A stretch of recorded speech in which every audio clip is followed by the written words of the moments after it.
The SNP government is at it again.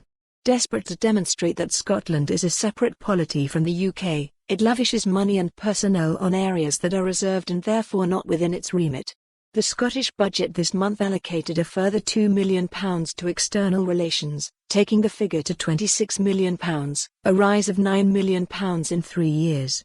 Now Ms Sturgeon's reshuffle adds Europe and external affairs to the brief of Michael Russell, Constitutional Relations Secretary. Oh, and the Constitution is also reserved, not devolved. In addition, Jenny Gilruth becomes Minister for Europe and International Development, Women to the Fore as Sturgeon moves on from Mackay scandal, The Herald, February 18.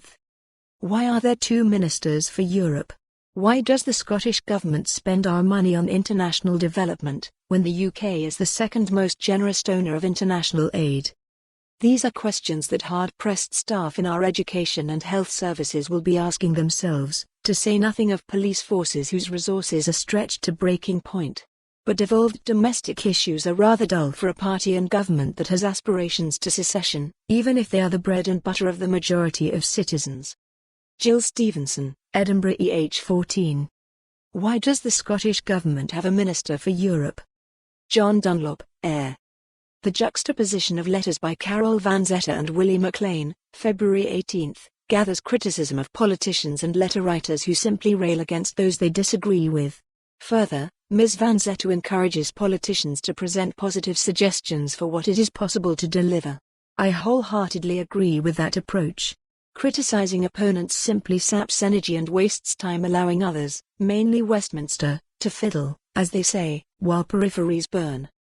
Like Mr. McLean, I agree that independence only relates to the SNP insofar as that being the political party most likely to create a means to deliver it. Independence is a choice in how we govern ourselves.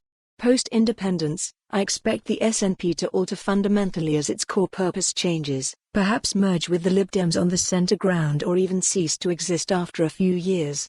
The Greens will likely stay the same, but Conservative and Labour will need to return to basic principles once they become Scottish parties, without external constraint, when I would expect them consequently to gain support. But let's use our experience and imagination at the moment to consider how Scotland could develop rather than constantly do each other down as seems to be the current fashion. John C. Hutchison, Fort William. Following the letters from Robert Higgs Scott and the serial doomsayer, Dr. Gerald Edwards, February 17, I feel moved to reply. At least Dr. Edwards's letter is brief, so I'll start. For more on this story, visit the news article link.